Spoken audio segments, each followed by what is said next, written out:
PTN cinema தங்களை அன்புடன் வரவேற்கிறது. ஜூன் 13ஆம் தேதி படைத்தலைவன் திரைப்படம் திரைக்கு வந்தது. மிக அருமையான ஒரு வெற்றி நடை. இந்த திரைப்படத்தை பொறுத்த வரைக்குமே நல்ல வசூல் கொடுத்துருச்சு. இன்னும் ஒரு ஒரு வாரங்கள் தாண்டிச்சுனாலே இந்த திரைப்படத்தோட வெற்றி பிளாக் பாஸ்டர் மிகப்பெரிய ஒரு சூப்பர் டூப்பர் ஒரு ஹிட் திரைப்படமாக தான் அமையும்.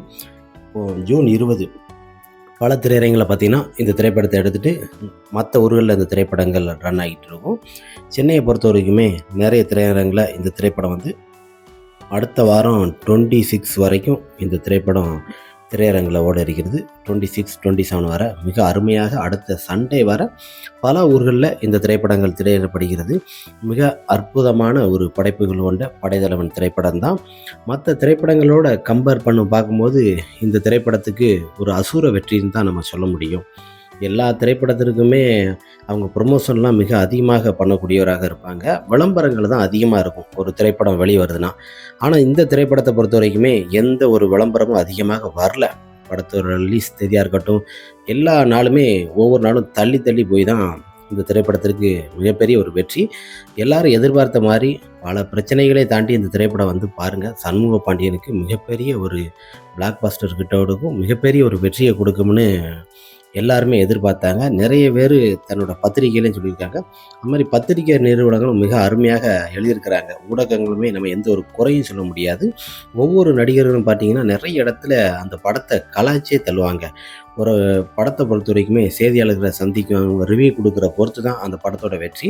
ஆனால் படைத்தலைவனை ஒரு இடத்துல கூட விசிறு தட்டாமல் ரசிகர்கள் மிக அருமையாக ஒரு வெற்றி படைப்புகளை சொல்லியிருக்கிறாங்க.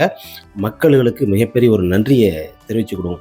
ஆனால் சண்முக பாண்டியன் அவர்கள் சொன்னது போல தான், என் படத்தை பாருங்கள், என்னை ஒரு நடிகர்னு பாருங்கள், அதுக்கு அடுத்து என்ன நடிகனை இது பண்ணி பாருங்கள், அதுக்கு அடுத்து நம்ம எல்லாம் பேசுவோம் அப்படின்னு சொல்லிட்டாரு. அது மாதிரி அவர் நடிகளாக தமிழ் மக்கள்கள் ஏற்றுருக்காங்க. இன்னொரு விஷயம் என்னென்னா, படைத்தலைவன் அன்பை சொல்லவே முடியாது. ஏம்னா அவ்வளோ பிரச்சனைகளையும் கடந்து தான் அந்த திரைப்படத்தை கொண்டு வந்திருக்கிறாரு. இளையராஜா இசையில் மிக அருமையாக ஒரு படைப்புகள். இந்த படத்தோட பாக்ஸ் ஆஃபீஸில் தான் எல்லாருமே இப்போ பாருங்கள், எல்லாரோட எதுவுமே எதிர்பார்ப்பு கண்ணுகள் அதிகமாகி போகுது. என்னடா இந்த பையனோட படம் இப்படி வந்திருக்கு, இவ்வளோ நாளும் பிரச்சனைகளை பண்ணி லாக்கி இப்போ இந்த திரைப்படம் இவ்வளோ பெரிய ஒரு வெற்றியை கொடுத்துருக்க, வசூல்லையும் இவ்வளோ பெரிய ஒரு வெற்றியை கொடுத்துருக்குறதா எதிர்பார்ப்புகள் அதிகமாக இருக்குது. படத்தோட பட்ஜெட்டு 5.5 கோடி. அந்த 5.5 கோடியும் தாண்டி இந்த திரைப்படத்தோட பட்ஜெட்டு நேற்று 8-9 கிட்ட நெருங்கிருச்சு. இந்த திரைப்படம் கிட்டத்தட்ட பார்த்திங்கன்னா 10-15 நாள் இங்கே சென்னை உள்ள திரையரங்கில் இன்னும் ஒரு வாரங்கள் ஓடும். அதற்கு அடுத்து அந்த திரைப்படங்கள் மற்ற குக்கிராமங்களில் இந்த திரைப்படங்கள் ஓடும். அது என்னென்ன திரையரங்களில் நம்ம ஓடுதுன்னு நாளைக்கு உங்களுக்கு அந்த தகவலை கரெக்டான பட்டியலில் என்னென்ன திரையரங்குகள் சொல்லி எந்தெந்த ஷோ ஓடுன்னு சொல்லி ஒரு வரிசை பட்டியல் கொடுப்போம். இந்த திரைப்படம் இப்போ 20ஆம் தேதி புது திரைப்படங்கள்லாம் குபேரா அந்த மாதிரி நிறைய திரைப்படங்கள்லாம் திரைக்கு வருகிறது. தனுஷ் மற்றும் பல திரைப்படங்கள் வருவதால் இந்த திரைப்படம் பல திரையரங்கில் ஓடாதுன்னு நினைக்கிறாங்க. சென்னையில் குறிப்பாக பார்த்திங்கன்னா ஒரு 20 தேட்டர்கிட்ட இந்த படைத்தலைவன் திரைப்படம் ஷோ ஓட்டுறாங்க. ஈவினிங் ஷோ, மாலை மற்றும் மதியம், பகல் ஷோன்னு சொல்லி இந்த திரைப்படங்கள் போட்டப்படுகிறது. மிக அருமையாக படைத்தலைவன் வெற்றி நடை போட்டு கொண்டிருக்கிறது திரையரங்கில். இன்னும் பாக்ஸ் ஆஃபீஸில் 12 கோடி 10 கோடியை தாண்டிட்டா இந்த திரைப்படம் பிளாக் பாஸ்டர் மிகப்பெரிய ஒரு வெற்றி திரைப்படமாக வெற்றி விழாவை கொண்டாடுவாங்க திரையரங்கில். அதே பிரசாத் ஸ்டுடியோவில் தான் இந்த திரைப்படத்தோட ஆடியோ லான்ச்சுகள் வெளியிடப்பட்டது. அங்கேயே மிகப்பெரிய ஒரு ஃபங்க்ஷன் கரிஜோர் தான். ஏன்னா இப்போ ஒரு திரைப்படம் முடிஞ்சதுமே கரிசோறு போட்டு கொண்டாடக்கூடியவர் தான் கேப்டன் விஜயகாந்த் அவர்கள். வெற்றியோ தோல்வியோ ஆனால் மிக பிரமாதமாக கொண்டாடக்கூடியவர் தான் கேப்டன் குணங்களை அப்படியே சண்முக பாண்டியன் அவர்கள் சொல்லிக்கிட்டே வராரு. எங்கள் அப்பா சொன்னது, நான் என்ன பண்ணணும் அதை பண்ணி நல்லா பார்த்துக்கோ, எல்லாருக்கும் தர்மத்தை கரெக்டாக பண்ணு, சாப்பாடு போட்டு அழகு பாருங்கிற மாதிரி தான் இந்த படைத்தலைவன் திரைப்படத்தில் மிக துல்லியமாக நடிச்சிருக்கிறாரு. வசனங்கள் இன்னும் கொஞ்சம் எஃபெக்ட் போட்டு கொடுத்துருக்கலாம். இப்போவும் ரசிகர்களுக்கு நல்ல ஒரு கண்ணோட்டமாக இந்த திரைப்படங்கள் திரையரங்கில் பார்த்திங்கன்னா, எப்படியா உங்கள் கேப்டனோட படம் வந்திருக்க, இந்த பிள்ளை படத்தை பார்க்கறதுக்கு என்னையும் கூட்டு போயான்னு சொல்லி நிறைய ரசிகர்கள் பார்க்கும்போது சந்தோஷம்தான். பொதுவாக ஒரு தனிப்பட்ட மனிதனாக தான் எல்லாரும் இருப்பாங்க. தனிப்பட்ட மனிதனாக இருந்து அந்த திரைப்படத்தை பார்ப்பது என்பது அந்த படம் மிகப்பெரிய ஒரு வெற்றியாகும். அதுபோல் ரசிகர்களும் கேப்டன் ரசிகர்களும் சண்முக பாண்டியன் ரசிகர்களும் மிக அருமையாக திரையில் போய் இந்த திரைப்படத்தை பார்த்து மிகப்பெரிய ஒரு வெற்றியாக கொண்டாடுகிறார்கள். சென்னையில் இந்த திரைப்படங்கள் பல திரையரங்களில் 20ஆம் தேதியிலிருந்து அடுத்த வாரம் சண்டே வரைக்கும் பல திரையரங்கில் இந்த திரைப்படங்கள் ஓடுது. இங்கெல்லாம் ஓடலை அப்படின்னு நீங்கள் நினைக்க வேண்டாம். ஆன்லைனில் புக்கிங் ஷோ போனீங்கன்னா படைத்தலைவன் திரைப்படம் பல இடங்களில் ஓடுது. இந்த திரைப்படம் கிட்டத்தட்ட ஒரு 30 கோடி கிட்ட வசூலை செய்யும். ஏன்னா 25 கோடிக்கிட்ட வசூல் கொடுத்துட்டு தான் இந்த திரைப்படத்துக்கு மிகப்பெரிய ஒரு வெற்றி. சண்முக பாண்டியன் அவர்களுக்கு வசூல் மிக அதிகம். நிறைய இயக்குனர்கள் நிறைய பேர் வருவாங்க. ப்ரொடியூசர்லாம் சண்முக பாண்டியன் அவர்கள் மேலே கரெக்டாக பெட்டு கட்டி இது பண்ணுவார். அந்த அளவுக்கு ஒரு திறமையான ஒரு நடிகர் தான் நமது சண்முக பாண்டியன் விஜயகாந்த் அவர்கள். அதனால் ஒரு ஆக்ஷன் சீக்வன்ஸியாக இருக்கட்டும், மற்றபடி அந்த பாட்டுக்கு ஏற்ற மாதிரி கவர்ச்சிகள் இல்லாமல் இந்த திரைப்படத்துக்கு இருக்கிறதுனால தான் மிகப்பெரிய ஒரு வெற்றி. இந்த திரைப்படத்தை நடிகருமே ராதாரவி கேப்டனோட நட்பு 3-4 முறை திரையில் பார்த்துருக்கிறாரு. மிக அருமையாக நிறைய பேர் வாழ்த்துக்களும் கூறியிருக்காங்க தொலைபேசி மூலமாக. இந்த திரைப்படத்தை சூப்பர் ஸ்டார் பார்த்துருக்கிறாருன்னு சொன்னாங்க. அவரும் வாழ்த்துனாருன்னு சொல்கிறாங்க. அது உண்மையான நமக்கு தெரியல. இருந்தாலும் சண்முக பாண்டியன் அவர்களுக்கு இந்த திரைப்படம் மிகப்பெரிய ஒரு பாக்ஸ் ஆஃப் கலெக்ஷன், மிகப்பெரிய ஒரு வசூலில் மிகப்பெரிய ஒரு வெற்றியை கொடுத்துருக்கு. ஏன்னா அத்தனையும் தாண்டி கடந்து வந்து அந்த பிரச்சனைகளை நாங்கள் முன்னுக்கு வந்து இன்றைக்கி நிற்கிறோம்னா எங்கள் அப்பா எங்கள் கூட இருக்காருங்கிற ஒரு நம்பிக்கையில் தான் இந்த திரைப்படம் நல்ல ஒரு வெற்றியை கொடுத்துருக்கு.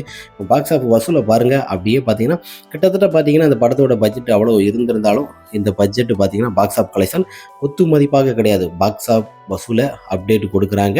இந்த திரைப்படம் மிக பிரமாதமாக 8வது நாளாக மிகப்பெரிய ஒரு வெற்றி நடை போட்டு கொண்டிருக்கிறது. திரையரங்கில் ரசிகர்களின் உச்சத்துக்கு மிக அற்புதமாக படைப்புகளில் ஒரு ஆக்ஷன் ஹீரோ கலைஞர். இந்த படைத்தலைவன் திரைப்படம் மிக பிரமாண்டமான வெற்றியை நமக்கு கொடுத்தது. வாகை சூடியது. பல திரைப்படங்களோட எவ்வளோ பெரிய பட்ஜெட்டில் இந்த திரைப்படங்கள் எடுத்தாங்க. 100 கோடி 200 கோடி. அந்த படத்தோட பட்ஜெட்லாம் பார்த்தீங்கன்னா 5 கோடி கூட வசூலை தாண்டலை. அந்த அளவுக்கு திரையரங்கில் வெறுத்திருக்கிறாங்க. திரையரங்கில் ரசிகர்களுமே அந்த அளவுக்கு படத்தை எதிர்பார்த்த அளவுக்கு பார்க்கல. அந்த படத்தோட பாதி வசூல் கூட அடிக்காத திரைப்படங்கள்லாம் முன்னுக்கு வந்திருக்கு. நமது படைத்தலைவன் திரைப்படம் குறைஞ்ச பட்ஜெட்டில் இவ்வளோ பெரிய வெற்றி கொடுத்ததுனால நிறைய பேருக்கு வைத்தறிச்சலும் இருக்க தான் செய்யும். இருந்தாலும் குறைஞ்ச பட்ஜெட்டில் நிறைய திரைப்படங்கள் வெற்றி நடை போட்டிருக்குது. இந்த திரைப்படமும் அற்புதமாக 8வது நாள் கடந்து திரையரங்கில் மிக பிரமாதமாக வெற்றி நடை போட்டு கொண்டிருக்கிறது. இந்த திரைப்படம் 100 நாள் ஓடி நல்ல அற்புதமான ஒரு வெற்றியை கொடுக்க திரைப்படமாக அமையும். படைத்தலைவன் திரைப்படம் ரசிகர்களுக்கு எதிர்பார்ப்பும் மற்றும் சண்முக பாண்டியனோட ஆக்ஷன் மற்றும் கலவை கலந்த மிக சிறப்பான ஒரு திரைப்படம் தான் படைத்தலைவன். வசூலும் பல திரைப்படங்களை பின்னுக்கு தள்ளியது. இந்த திரைப்படம் எந்தெந்த திரையரங்கில் இன்னும் ஓடும், எவ்வளோ நாள் ஓடுன்னு சொல்லி அதுக்கு ஒரு பட்டியல் நான் உங்களுக்கு நாளைக்கு வெளியிடுறேன். ஏன்னா அந்த திரைப்படங்கள் 20ஆம் தேதியிலேருந்து பல திரையரங்களை எடுத்துட்டாங்க. பல திரையரங்கில் இந்த திரைப்படங்கள் சென்னையில் ஒரு 20 தியேட்டரில் ஓடுது. கோவை மற்றும் மதுரை, திண்டுக்கல், திருநெல்வேலி போன்ற பல இடங்களில் இந்த திரைப்படங்கள் ஓடுது. கோயம்புத்தூர் சார்ந்த இடங்களில் இருக்கட்டும், திருச்சி போன்ற பல திரையரங்களில் இந்த திரைப்படங்கள் திரையிடப்படுகிறது. அது என்னென்ன திரைப்படங்கள் என்னென்ன ஷோ என்று அந்த ஊர்கள் வரிசையை நான் அடுத்த ஒரு வீடியோவில் உங்களுக்கு அப்டேட் கொடுக்குறேன். படைத்தலைவன் இந்த வாரங்களிலே பாக்ஸ் ஆஃபீஸில் மிகப்பெரிய ஒரு வெற்றி படைப்புகளாக கொடுத்துருக்கு. ஜூனில் வெளியே வந்து இந்த திரைப்படம் மிகப்பெரிய ஒரு பாக்ஸ் ஆஃப் கலெக்ஷன் கொடுத்துருக்கு. சம்மர் டயத்தில் வந்திருந்து அந்த திரைப்படம் இதை விட அதிகமாக பாக்ஸ் ஆஃப் வசூல் கொடுத்துருக்கும். அதனால தான் அந்த திரைப்படத்தை லாக் பண்ணாங்க. இருந்தாலும் இந்த திரைப்படம் மிக அருமையாக ஒரு வெற்றி நடை போட்டு இன்னும் ஒரு 10 கோடியை தாண்டிட்டாலே இந்த திரைப்படத்தை பொறுத்த வரைக்கும் 10-15 கோடியை தாண்டிட்டாலே மிகப்பெரிய ஒரு பிளாக் பஸ்டர் கிட்ட தான். கிட்டத்தட்ட இப்போ பிளாக் பஸ்டர் மூவி அந்த அளவுக்கு நெருங்கிருச்சு. ஆனாலும் இந்த திரைப்படம் இன்னும் கொஞ்சம் வெற்றியை சுடும்போது மிகப்பெரிய ஒரு பிரமாண்டமான ஒரு வெற்றி திரைப்படமாக அமையும். நாளை உங்களுக்கு என்னென்ன திரையரங்குகள் வெளியிடுகிறது.